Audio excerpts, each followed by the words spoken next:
अस्सलाम वालेकुम वीवर्स। आज की जो मेरी वीडियो है वो बहुत ही इम्पोर्टेंट होने वाली है, बहुत ही ज़बरदस्त होने वाली है। और आज की वीडियो में मैं आपको ये बताऊंगा कि जो किडनी के स्टोन्स होते हैं, यानी जो गुर्दे की पत्थरियाँ होती हैं, वो पत्थरियाँ किस किस किस्म की जो हैं दवाइयों से निकलती हैं और किस किस किस्म की पत्थरियाँ जो है दवाइयों से नहीं निकलती।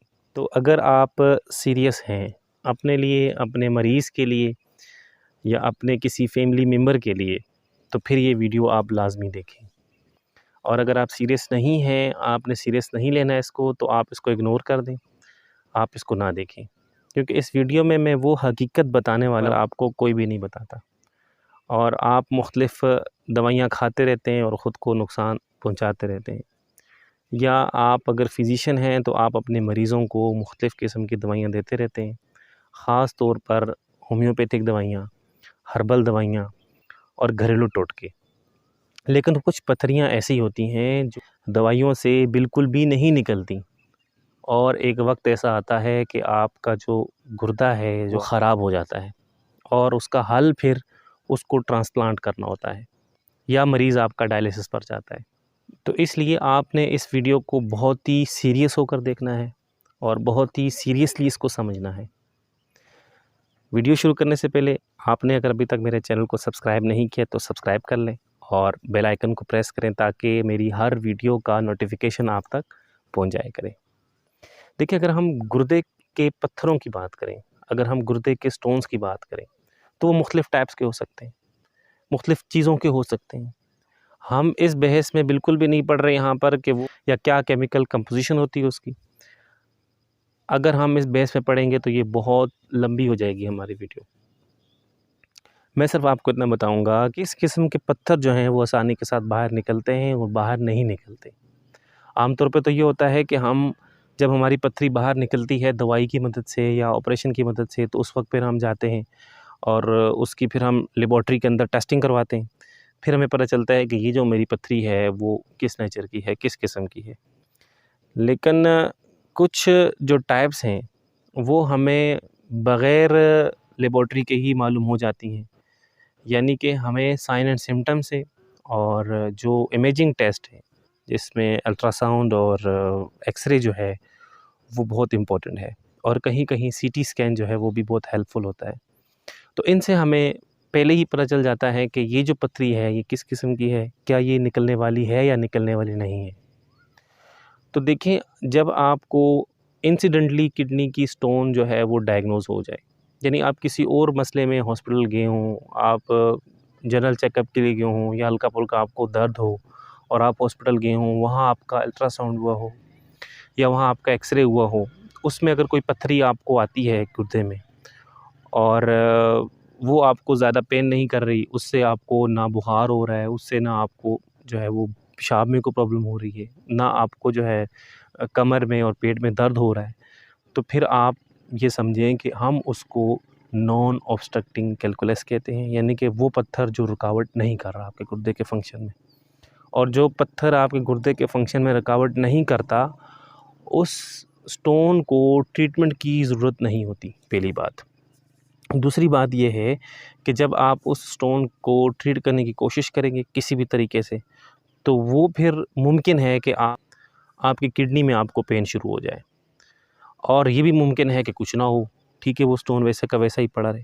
तो जो नॉन ऑब्स्ट्रक्टिंग कैलकुलस होते हैं, जो पत्थर रुकावट नहीं कर रहे होते, उसको पहले तो हमें छेड़ना ही नहीं चाहिए। अगर हम उसको छेड़ते भी हैं तो वो 99% केसेस के अंदर वो स्टोन बाहर नहीं निकलते। वो स्टोन अंदर ही रहते हैं, वो अंदर ही होते हैं किडनी के। उल्टा दवाइयाँ खा-खा के आप अपने गुर्दे का बेड़ा गर्क कर रहे होते हैं, लेकिन वो स्टोन बाहर नहीं निकलते। वो इसलिए बाहर नहीं निकलते क्योंकि वो नॉन ऑब्स्ट्रक्टिंग होते हैं। वो गुर्दे के फंक्शन में ना तो रुकावट कर रहे होते हैं, ना तो आप उसको ऐसी दवाइयाँ देकर जिनकी वजह से आप यूरिन का फ्लो बढ़ाते हैं, उन दवाइयों से उस पत्थर को आप निकाल सकते हैं। तो वो पत्थर वहीं का वहीं पड़ा रहता है और वहीं का वहीं होता है।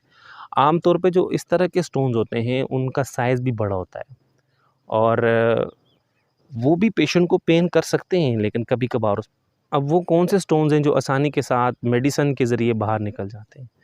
तो अगर हम ऐसे स्टोन्स की बात करें जो कि मेडिसिन के साथ बाहर निकल सकते हैं और उनको आसानी के साथ निकाला जा सकता है, तो हम मेडिकल टर्म में उनको ऑब्स्ट्रक्टिंग कैलकुलस कहते हैं।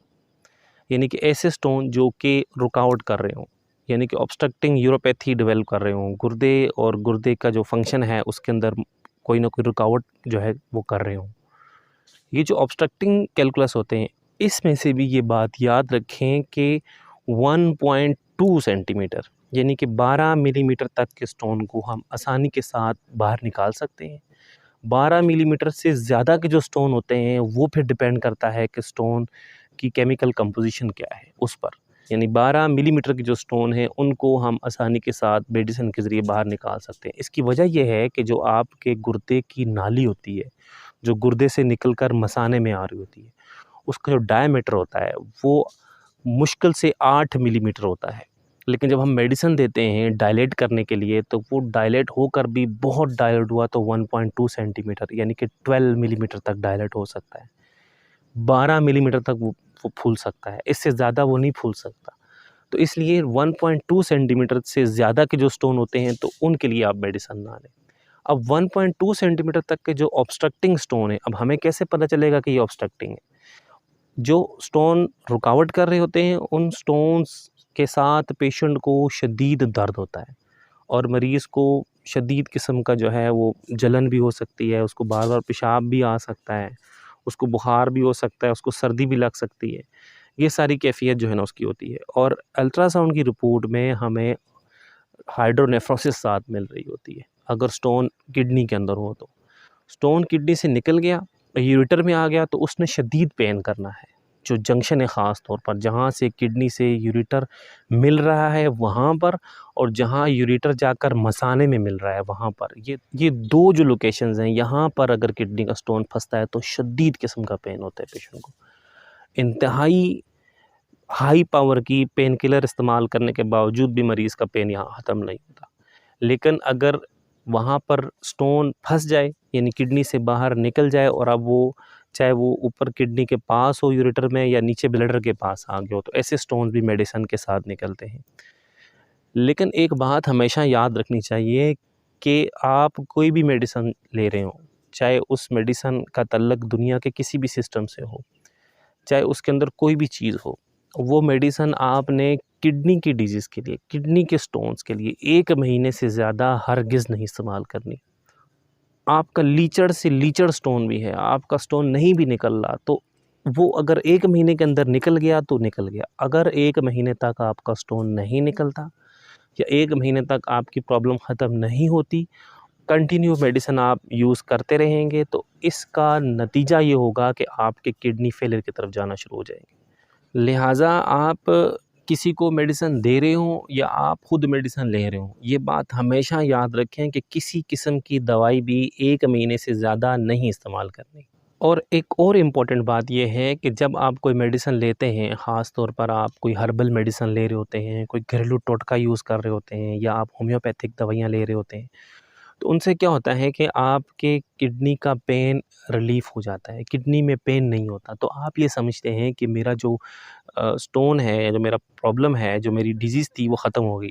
तो ऐसा हरगिज़ नहीं होता। आपने हमेशा जब आपकी रिपोर्ट में एक बार कोई प्रॉब्लम आ जाए तो आपने दोबारा से इन्वेस्टिगेशन करवानी है जब आपको पेन रिलीफ़ भी हो जाए। आपने कन्फ़र्म करना है कि जो मेरे साथ प्रॉब्लम थी वो ख़त्म हुई या नहीं हुई और हमेशा जो आप ये रिपोर्ट्स करवाएँ, कोशिश करें कि जिनसे आपने पहले करवाई थी रिपोर्ट्स या जिनसे आपने अल्ट्रासाउंड पहले करवाया था, जिस